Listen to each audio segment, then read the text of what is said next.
Merry Christmas ya, Merry Christmas buat kita semua.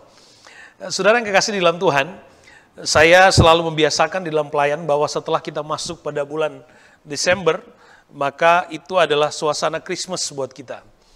Berbeda dengan daerah kami di ujung utara Indonesia, begitu ada bulan September, maka suasananya langsung berubah menjadi suasana Christmas. Sehingga saudara jangan kaget kalau saudara ke daerah utara Indonesia, saudara akan dengar lagu-lagu Natal sejak bulan September. Ya. Tapi kita yang ada di sini agak berbeda. Tapi saudaraku yang kasih, bukan tentang, kita tidak bicara tentang waktunya, tapi bagaimana kita memaknai waktu yang Tuhan berikan buat kita untuk kita bisa mengalami atau merayakan peristiwa agung. Yesus lahir untuk kita. Yesus datang untuk kita semua. Puji Tuhan. Mari saudaraku yang kekasih di dalam Tuhan, senang sekali bisa kembali ya bersama-sama dengan saudara hari ini. Nah, mari kita membuka Alkitab kita. Masih dalam pembacaan dari 2 minggu yang lalu, kita bicara tentang bagaimana Tuhan menyatakan tujuannya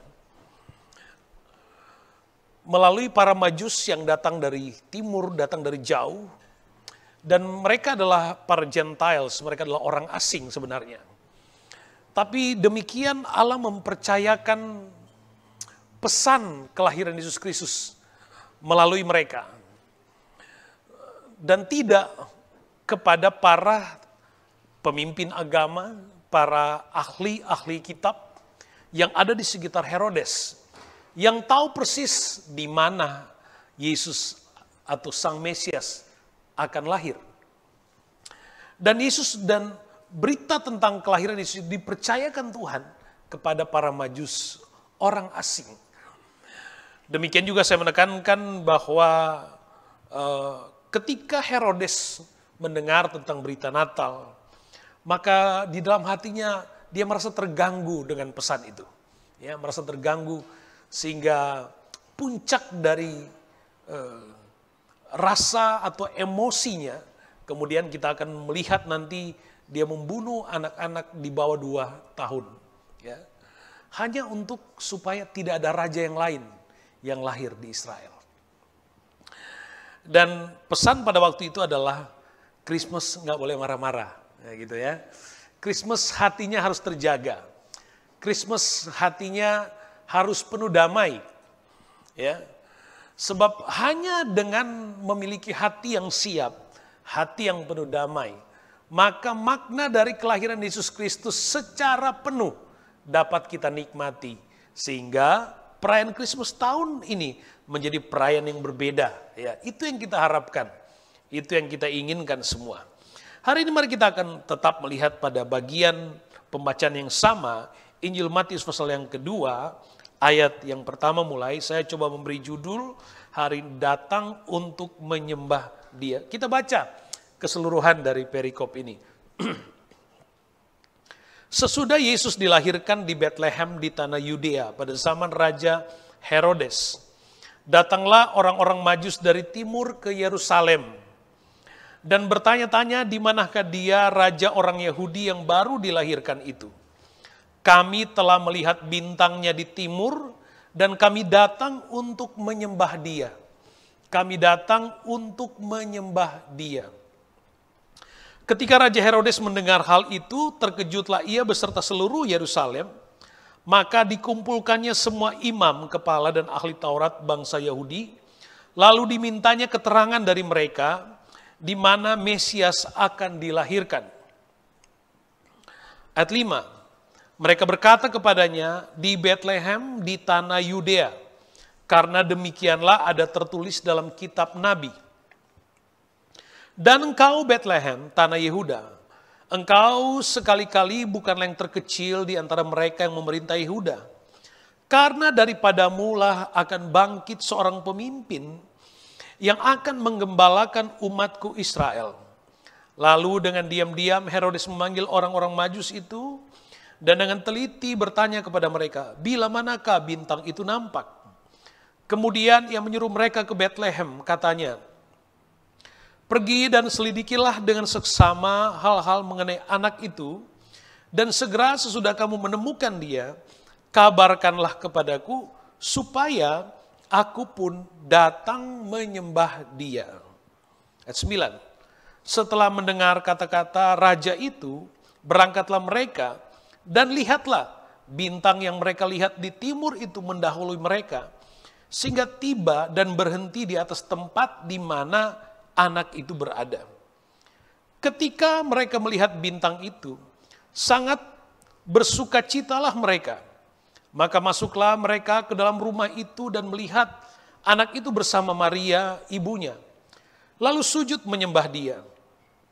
Mereka pun membuka tempat harta bendanya dan mempersembahkan persembahan kepadanya, yaitu emas, kemenyan, dan mur. Dan karena diperingatkan dalam mimpi supaya jangan kembali kepada Herodes, maka pulanglah mereka ke negerinya melalui jalan lain. Puji Tuhan, sampai di situ. Saudara yang kekasih di dalam Tuhan, diceritakan tentang perjalanan orang Majus yang datang dari tempat yang jauh. Ada banyak penelitian Alkitab dengan kesimpulan yang berbeda-beda tentang latar belakang dari para orang Majus ini. Ada yang mengatakan mereka mungkin adalah beberapa raja dari timur. Ada yang berkata bahwa mereka dari Persia, mereka adalah ahli, para intelektual, mereka adalah sebagian juga berkata mereka adalah tokoh agama dan seterusnya. Tapi saya mendapati satu pelajaran, saudara, dan saya senang sekali. Dan itu ditarik sampai kepada zaman Daniel. Tapi saya tidak akan bicara tentang hari ini. Supaya kita dapat melihat ada kesesuaian yang didukung oleh referensi Alkitab, saudara. Dan mungkin saya akan sedikit menyinggung itu minggu depan. Tapi poinnya, saudara, ada orang yang datang dari jauh, yang melakukan perjalanan sangat panjang. Saya sudah katakan 2 minggu yang lalu, kira-kira tempat mereka kalau di zaman modern kita hari ini adalah berasal dari Iran. Dan perjalanan menuju ke Yerusalem itu kurang lebih ada 1000 sekian kilometer, saudara. Dan itulah perjalanan yang panjang, saudara, pada zaman itu. Apalagi dengan teknologi transportasi yang tidak seperti kita hari ini. Saya aja berjalan ke Sydney yang tidak sampai 1000 kilometer dengan kendaraan bisa sampai 11 jam, saudara ya. 11 sampai 12 jam. Jadi, saudara, perjalanan yang panjang membutuhkan waktu yang lama. Tapi saudara, yang menarik yang Alkitab tuliskan di sini adalah orang-orang ini dengan latar belakang mereka yang spesial. Alkitab berkata di ayat yang kedua, kalau saudara mendapat dalam pembacaan itu, mereka datang dan bertanya kepada Raja Herodes, di manakah dia raja orang Yahudi yang baru dilahirkan? Di manakah dia raja yang baru dilahirkan? Kami datang untuk menyembah dia. Jadi kita mendapatkan tujuannya jelas. Mereka mendapatkan gambar yang jelas bahwa mereka akan menjumpai seorang raja. Dan apa yang akan mereka lakukan? Mereka mau datang untuk menyembah dia. Mereka mau datang untuk menyembah dia.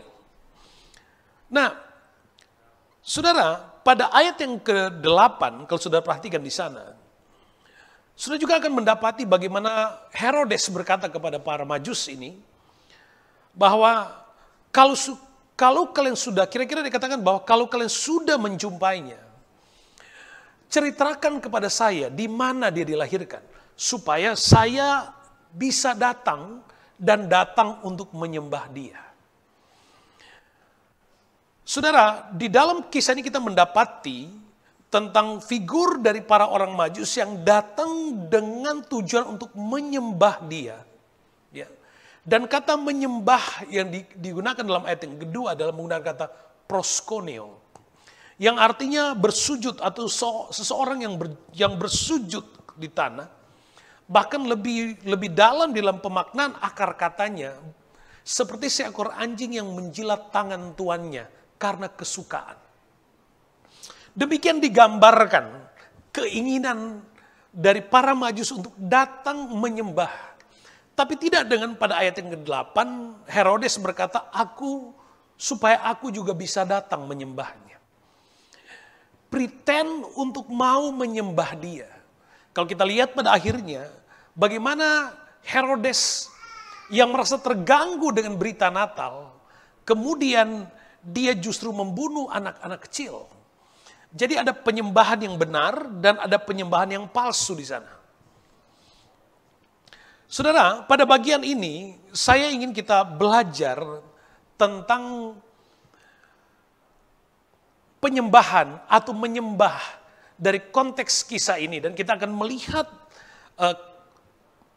konteks penyembahan secara atau dalam makna keseluruhannya. Memang kita mungkin pernah belajar, pernah mendengar tentang arti bagaimana ya kita harus menyembah dan lain-lain.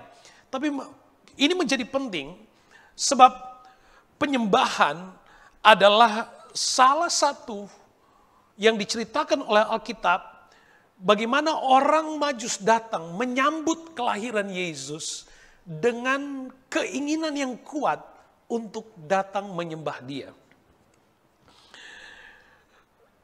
Pada prinsipnya saudara, mereka sudah para orang Majus ini sudah terlebih dahulu memberikan hati mereka kepada Tuhan. Itu cukup digambarkan dengan ketika mereka melakukan perjalanan panjang, mengorbankan waktu, mengorbankan materi, energi, dan banyak hal lain lagi. Jika itu tidak dilakukan dengan sepenuh hati, mustahil mereka akan berani melakukan perjalanan panjang sejauh itu, ya, hanya untuk datang menyembah seorang raja yang belum mereka kenal. Jadi sudah dapat digambarkan suasana hati mereka, kesungguhan mereka untuk datang menyembah Dia. Jadi mereka telah meletakkan hati mereka terlebih dahulu.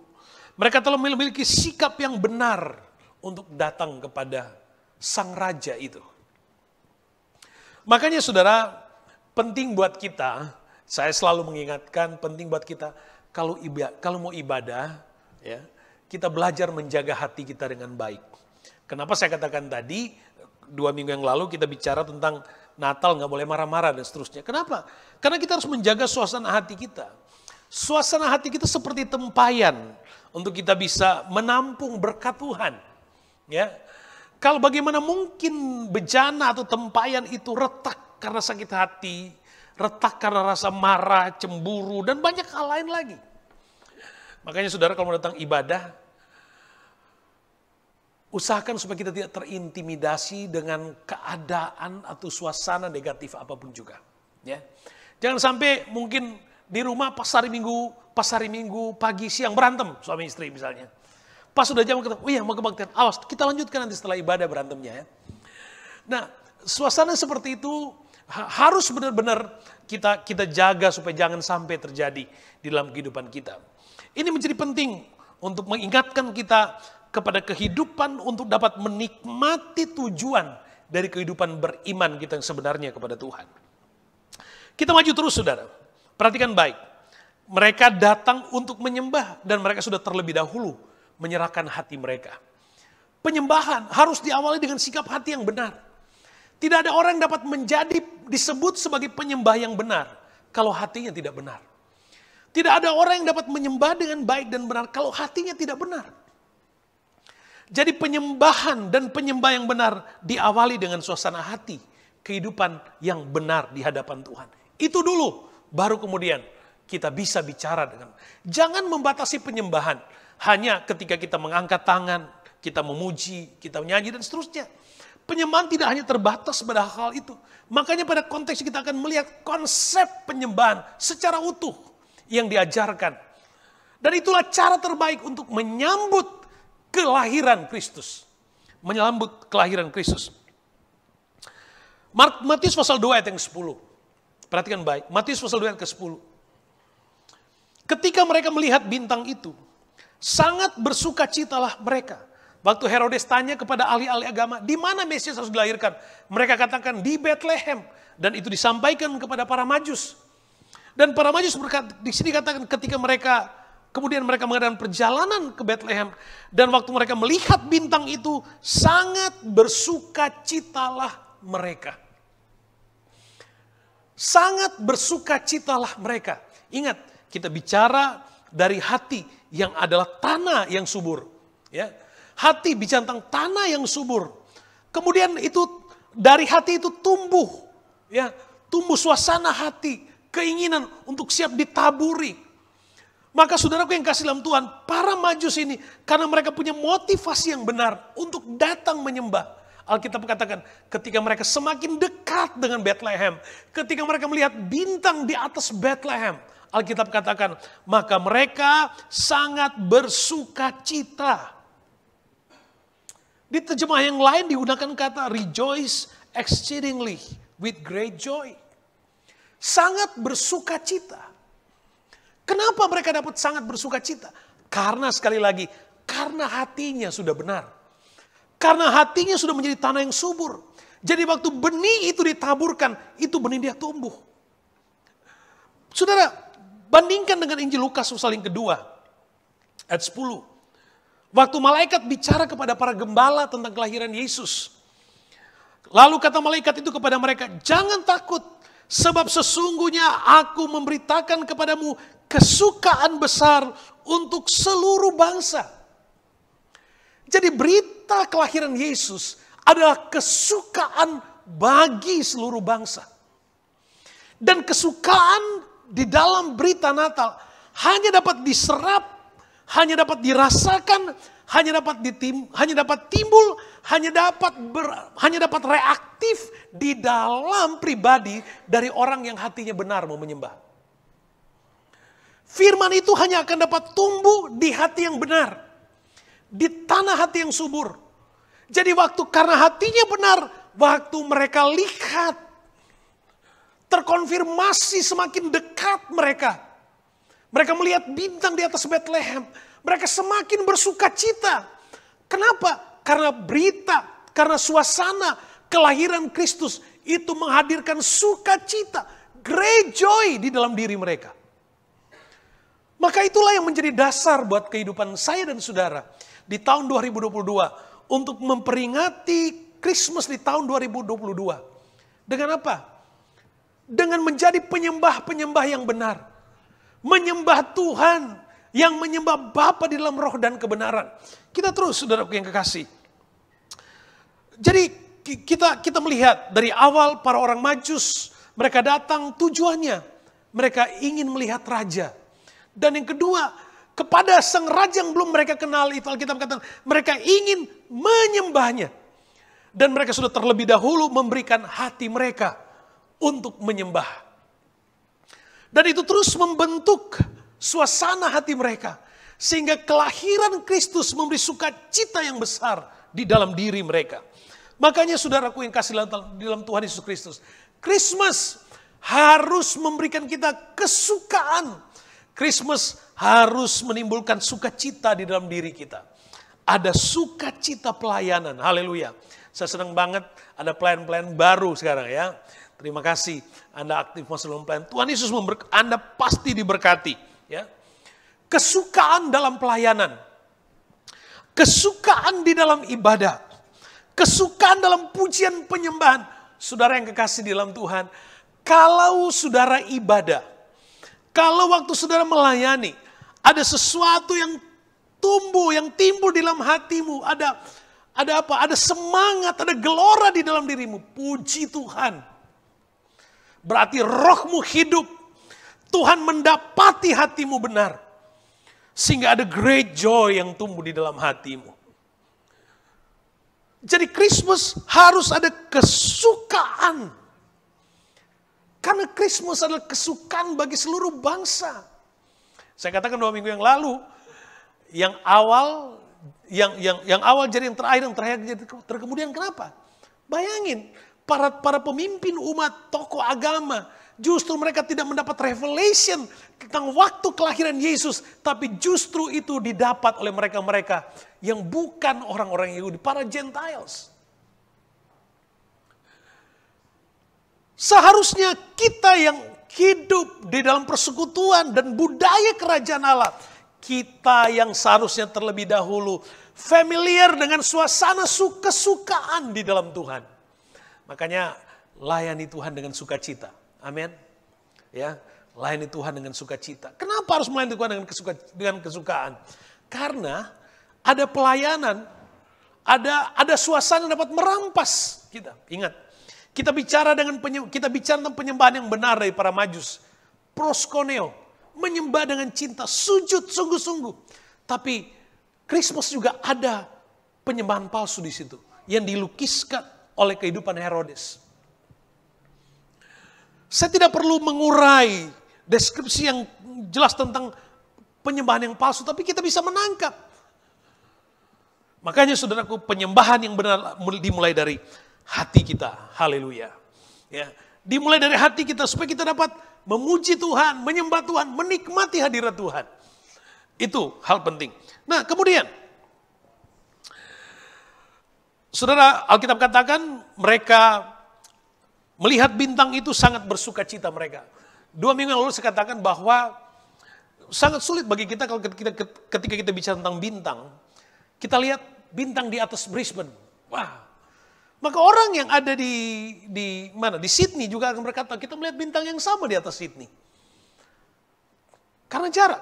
Tapi saya tertarik dengan pesan seorang hamba Tuhan bahwa kemungkinan besar yang mereka lihat adalah cahaya sama persis cahaya yang dilihat oleh para gembala di padang. Malaikat datang, cahaya yang datang dilihat oleh para gembala. Kira-kira mungkin seperti itu, yang sangat dekat. Yang saya sudah katakan waktu yang lalu, kalau kita lihat drone hari ini, kira-kira begitu kita lihat persis seperti itu. Tapi saya tidak katakan bahwa drone sudah ada sejak 2000 tahun yang lalu, bukan itu. Tapi menggambarkan begitu dekatnya. Karena mereka bisa melihat persis di atas Bethlehem. Oke. Nah, saudara, kemudian sampailah kita di ayat yang 11. Matius pasal 2. Maka masuklah mereka ke dalam rumah itu dan melihat anak itu bersama Maria, ibunya. Lalu sujud menyembah dia. Mereka pun membuka tempat harta bendanya dan mempersembahkan persembahan kepadanya, emas, kemenyan, dan mur. Perhatikan baik. Masuklah mereka ke dalam rumah itu dan melihat anak itu. Jadi sudah diperkirakan bahwa para majus datang menjumpai Yesus. Saat itu Yesus tidak lagi bayi di kandang. Kira-kira Yesus sudah berumur hampir 2 tahun. Kira-kira diperkirakan seperti itu. Karena di sini sudah gunakan kata anak kecil. Anak itu. Ya, young boy. Ya, sudah digunakan kata dan terjemahan lain. Dan kemudian Herodes membunuh anak-anak di bawah 2 tahun. Ya, karena dia tidak tahu persis siapa, maka diambil usia itu semua. Kita memang melihat digambarkan di dalam kartu-kartu Natal, ada orang majus di samping kandang. Ya, cute banget memang saudara. Ya. Tapi diperkirakan bahwa orang majus datang tidak pada waktu Yesus hari dilahirkan. Bahkan Alkitab memang tidak mencatat tanggal yang pasti tentang kelahiran Yesus. Ya. Karena kenapa tidak dicatat? Karena bukan itu poin pentingnya. Ya, bukan tentang kita tidak merayakan tentang the day of Christmas itu sendiri, tapi yang kita rayakan adalah Yesus itu sendiri. Saudara tahu nggak? Perayaan Christmas yang pertama kali di abad yang pertama itu diadakan kalau pada kalender kita itu pada tanggal 20 Mei, Saudara. Kemudian berubah pada tanggal 19, 20 April. Kemudian ada tanggal 20 Maret, Saudara. Saudara boleh pilih yang mana. Nanti kemudian pada abad kedua, baru ada salah seorang yang kemudian memulai merayakan Christmas pada bulan Desember. Karena menghitung sejak bulan Maret pada waktu Maria mengunjungi Elizabeth yang sedang hamil 6 bulan, Yohanes Pembaptis. Kemudian menghitung dari situ, kemudian sampai bulan ke-9 pada bulan Desember. Bahkan itu disesuaikan dengan jadwal tugas dari ayah dari Yohanes, ya, tugas keimamatan yang jatuh pada di sekitar tanggal 25 Desember itu. Tapi tidak persis juga tanggal Desember, kita juga nggak tahu. Tapi sekali lagi, bukan tentang harinya. Makanya sehari ini saya katakan Merry Christmas buat kita semua. Ya. Nah, saudaraku yang kekasih dalam Tuhan, oke, saya terlalu jauh ke soal itu.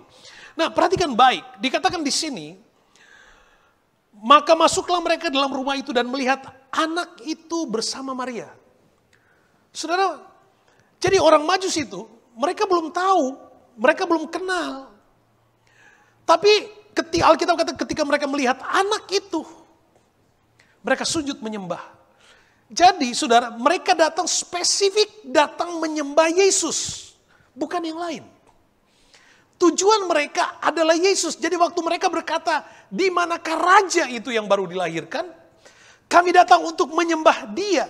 Dia yang mereka maksud bukan high power, ya, bukan ilah lain.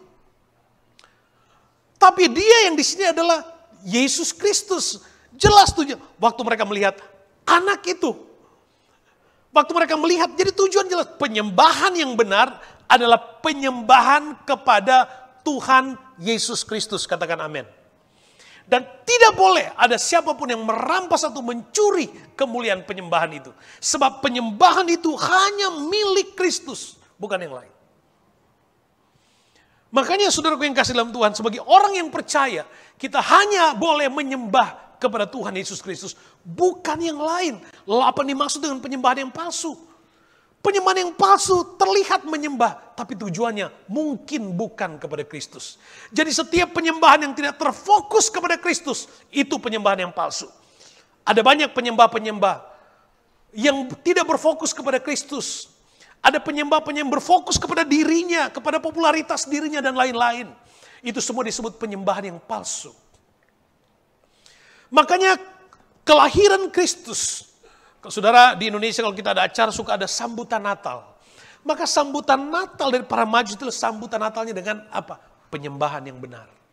Tujuannya jelas, kami datang untuk menyembah Dia. Dia di sini adalah Yesus. Datang menyembah Yesus. Makanya jemaat Tuhan, GPD Brisbane, jemaat Elim World Gold Coast, marilah kita di bulan Natal ini, kita semua menjadi penyembah Bapa. Yang menyembah Bapa di dalam roh dan kebenaran, yang tujuannya cuma satu, menyembah Yesus, bukan yang lain. Saudara, Christmas, di bulan-bulan ini kita melihat bagaimana seluruh dunia seolah-olah gegap gempita merayakan Christmas. Orang yang percaya Tuhan, yang tidak percaya Tuhan, Merry Christmas. Tetapi siapa yang mereka sembah? Figur apa? Tetangga-tetangga saya, saudaraku, ada yang saya tahu persis saudaraku, ya, bukan berlatar belakang Kristen, tetapi ornamen di rumahnya terlihat saudaraku, ya, ada Christmas, ada lampu-lampu Natal. Karena bergeser, pemaknaan bergeser dari makna keselamatan, dia bergeser kepada pemaknaan budaya, dan seterusnya. Semakin jauh, bukan lagi kepada Yesus, tapi sudah kepada opa center class. Saudara. Dan semuanya gembira dengan anak-anak, bahkan disuruh bersuka cita. Bagian datang ibadah Natal, ada aja alasannya. Mau kemana? So, ada acara center class. Hati-hati saudaraku. Christmas adalah kesempatan kita dibereskan, dibenarkan di dalam konsep penyembahan kita yang benar kepada Tuhan. Perhatikan baik. Para Majus, mereka adalah orang-orang penting. Saudara, Majus dari sana juga muncul kata magistrate. Saudara, muncul kata magician, muncul kata, ada banyak akar katanya. Tapi orang Majus ini mereka adalah orang-orang yang berkedudukan tinggi yang ada di sekitar raja pada zaman itu. Ya, yang ada di sekitar raja pada zaman itu. Saudara, kalau saudara ingat cerita Daniel, nanti minggu depan saya mention itu. Cerita Daniel, saudara. Daniel di lingkungan Daniel itu, ya, di kerajaan Nebukadnezar itu, saudara. Mereka ada para ahli atau ahli yang menerjemahkan mimpi gitu loh, saudara. Dan mereka itu disebut para Majus sebenarnya. Dari sana kisah nanti kita ceritakan minggu depan. Tapi poin pentingnya adalah mereka adalah orang-orang yang secara sosial mereka punya kedudukan yang sangat tinggi. Mereka punya kedudukan tinggi, saudara. Dan tidak hanya kedudukan, tapi apa yang mereka persembahkan itu cukup mewakili status mereka sebagai orang yang kaya, orang yang sejahtera, orang yang berkelimpahan. Tapi apa yang mereka lakukan? Kepada keluarga yang sederhana Yusuf dan Maria, Alkitab yang tidak menggambarkan rumah mereka sesederhana apa. Tapi kepada Yusuf dan Maria yang sederhana. Dan kepada anak yang masih kecil, Yesus dalam kemanusiaannya, orang Majusi itu. Alkitab katakan mereka sujud menyembah. Mereka menyembah, yang mereka lakukan saudaraku tidak sedang angkat tangan. Mereka sudah melipat lutut menyembah, tangan kedua tangan di tanah dan kepala melekat di tanah, di lantai. Itu penyembahan, proskuneo. Itu penyembahan. Dan saudara, dengar baik. Ketika kita bicara tentang penyembahan, maka ketika kita menyembah Tuhan, maka siapapun atau apapun status kita, itu menjadi tidak berarti di hadapan Tuhan. Kenapa? Karena Tuhan yang karena pribadi yang ada di hadapan kita, dia adalah Raja, dia adalah Tuhan, dia adalah segalanya di dalam hidup kita. Pada bagian ini saudara kita mendapatkan pemaknaannya. Orang-orang dalam status ini, mereka datang menyembah, menghormati Tuhan dengan tidak mempersoalkan status dan latar belakang mereka, tapi mereka menghormati sebab mereka sadar ketika mereka datang menyembah maka hidup mereka tidak berarti. Ketika itu bicara tentang penyembahan, maka semua orang menjadi sama di hadapan Tuhan. Ketika bicara tentang penyembahan kepada Tuhan, maka kedudukan kita sama di hadapan Tuhan. Kita orang yang berdosa, yang membutuhkan karunia, membutuhkan kemurahan, membutuhkan pengampunan dari Tuhan. Dan tidak saja itu, saudara bayangkan, anak kecil yang mungkin belum berusia 2 tahun. Saudara bayangkan, para Majus datang mempersembahkan apa? Emas. Seharusnya kan dikasih boneka. Dikasih mobil truk, dikasih senjata, saudara. Ya walaupun mainan-mainan seperti itu, seharusnya begitu kan. Tapi para Majus mempersembahkan emas. Dan pada waktu itu emas bahkan sampai hari ini, itu menjadi value, menjadi nilai yang sangat tertinggi. Dan saudaraku tidak hanya itu, kemenyan. Mur dipersembahkan yang tidak ada hubungan langsung dengan kebutuhan dari anak itu sebagai pribadi Yesus dalam kemanusiaan, nggak ada. Tapi hati mereka sejak awal yang sudah mereka serahkan kepada Tuhan. Di mana raja itu? Kami datang untuk menyembah dia. Mereka nggak peduli kalau raja itu lahir di tengah keluarga yang sederhana. Mereka nggak peduli kalau raja itu dalam keadaan yang sangat sederhana, masih kecil, mereka nggak peduli. Tapi motivasi mereka sejak awal benar. Kami datang untuk menyembah. Sehingga apa mereka lakukan? Mereka datang menyembah, mempersembahkan yang benar. Mempersembahkan yang terbaik kepada Tuhan. Saudaraku yang kekasih dalam Tuhan. Ayat yang kedua dalam Injil Matius pasal 2. Hanya dikatakan di manakah dia raja. Kami datang untuk menyembah. Tapi pada bagian ini ayat 11 dikisahkan tentang mereka mempersembahkan emas, kemenyan, dan mur. Artinya apa? Artinya apa? Ingat, kita sedang bicara tentang konsep menyembah secara utuh. Kita sedang bicara tentang konsep menyembah secara utuh. Kenapa nggak dimention dari awal? Sebab persembahan adalah bagian yang tidak dapat dipisahkan dengan penyembahan. Persembahan gak bisa dipisahkan dengan penyembahan. Di perjanjian lama, mezbah korban. Gak bisa ada mezbah kalau gak ada korban di atasnya. Jadi saudaraku yang kekasih di dalam Tuhan, ini menjadi pesan yang harus, dan Alkitab menceritakan seperti itu. Bahwa orang Majus datang menyembah Tuhan. Bagaimana mereka menyembah Tuhan? Mereka tidak saja memberikan hati mereka, tapi mereka membawa persembahan yang terbaik buat Tuhan. Membawa persembahan berdasarkan kemampuan mereka. Membawa persembahan berdasarkan kesukacitaan mereka. Membawa persembahan bukan dengan keterpaksaan. Membawa persembahan dengan apa? Dengan ukuran hati mereka. Dan itu adalah bagian dari penyembahan. Dan adalah sebuah keharusan untuk mengatakan hal ini menjadi penting. Kadang-kadang memang saudaraku bicara tentang persembahan itu menjadi hal yang sangat sensitif buat kita. Tetapi dengan tidak mengingatkan, saudara, saya ingat cerita seorang hamba Tuhan.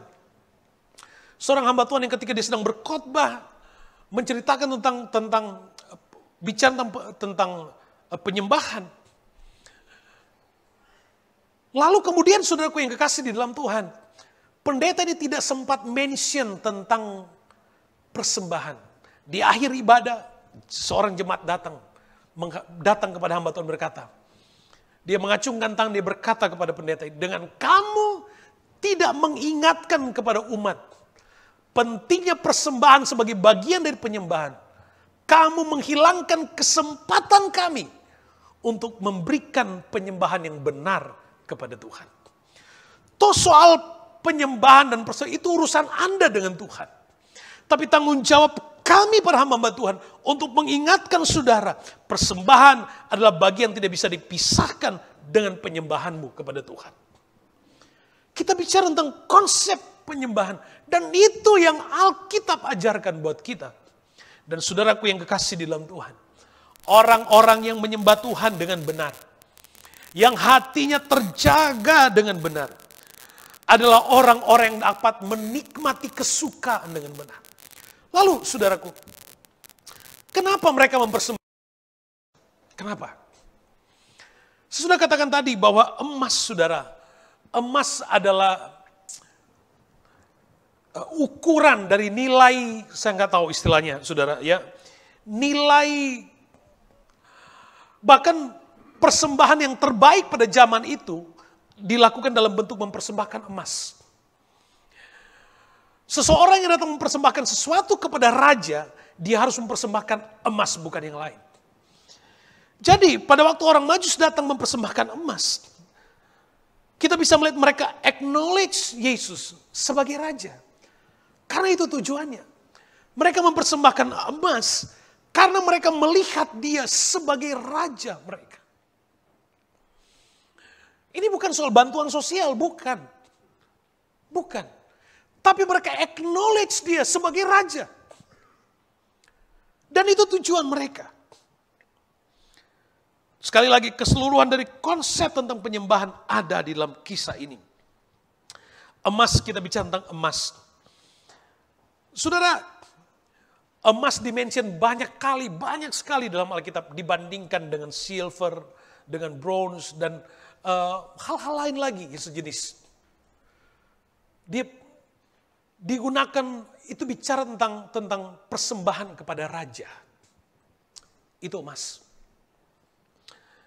Dan sekali lagi mereka acknowledge Yesus, anak itu sebagai raja.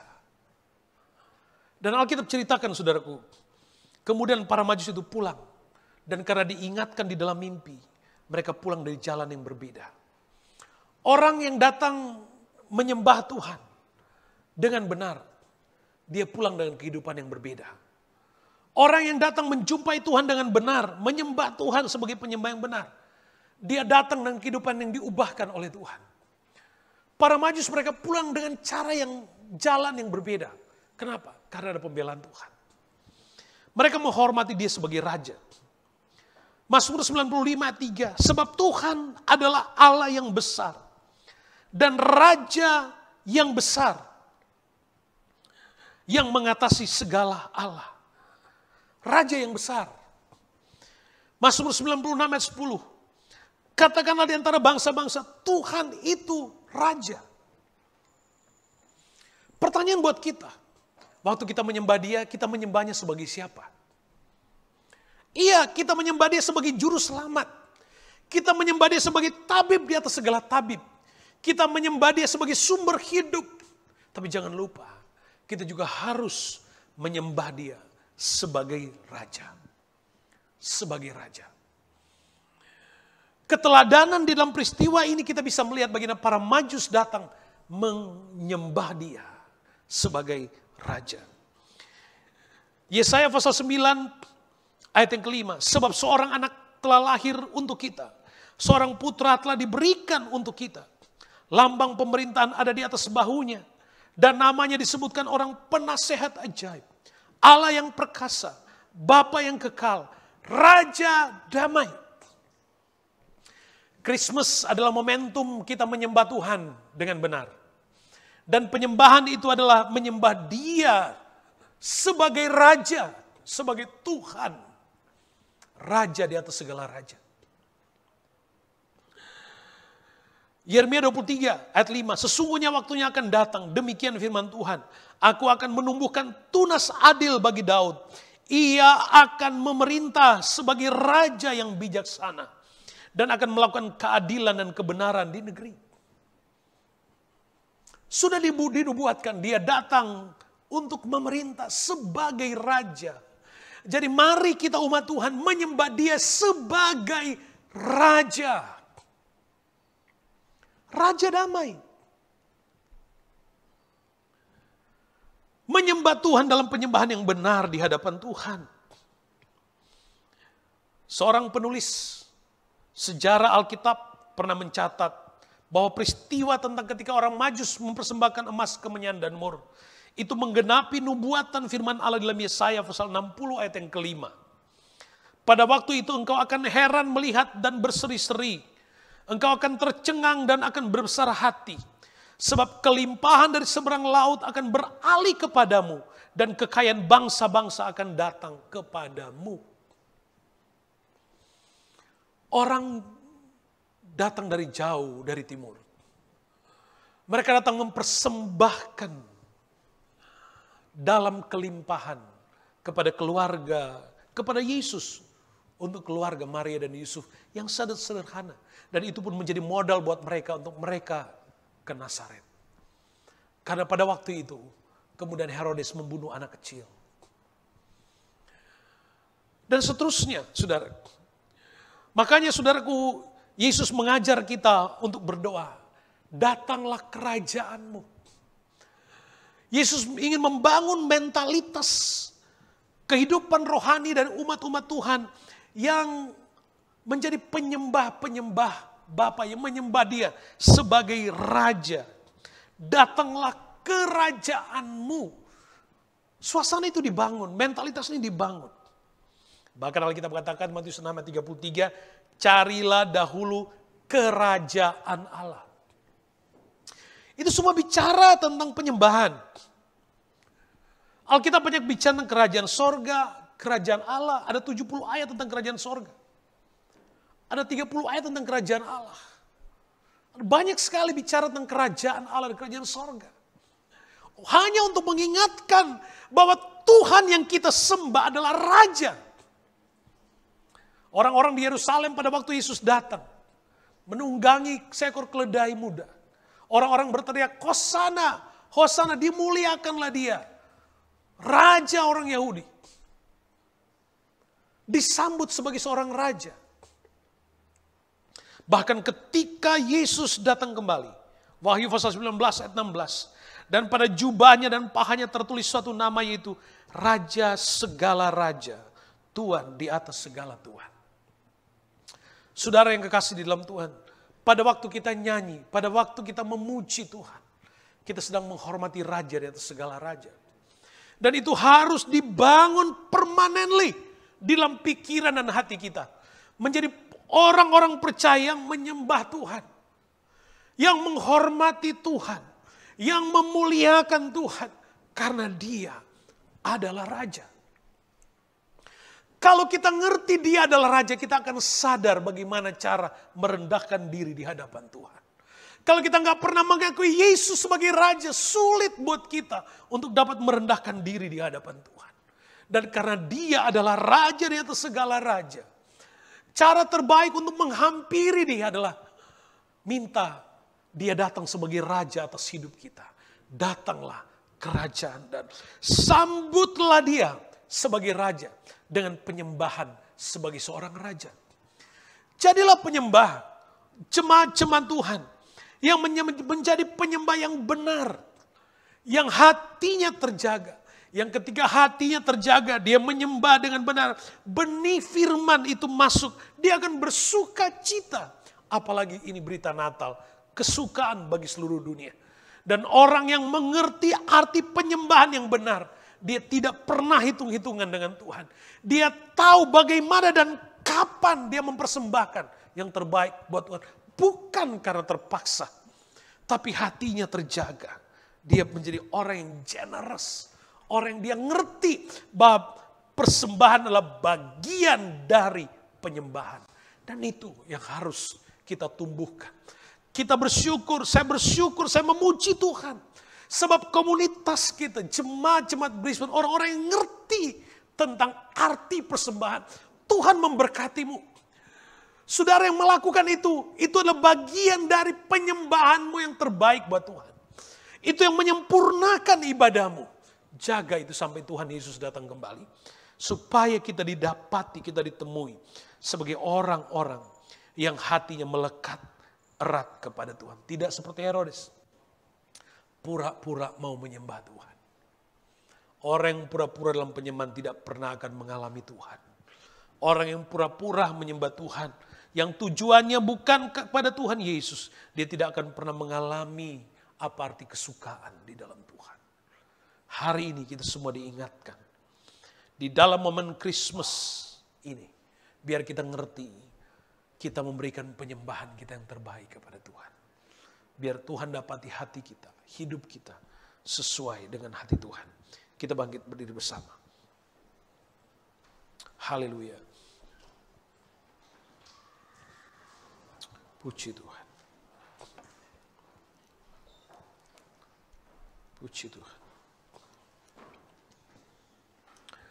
Saudara yang kekasih di dalam Tuhan, mungkin telah berulang kali Anda mendengar khotbah tentang kisah ini. Tapi kita percaya bahwa firman Allah selalu memberikan makna yang baru dalam diri kita, dalam hidup kita. Maka untuk itu saudaraku yang kekasih dalam Tuhan, mari, apa yang Anda terima hari ini,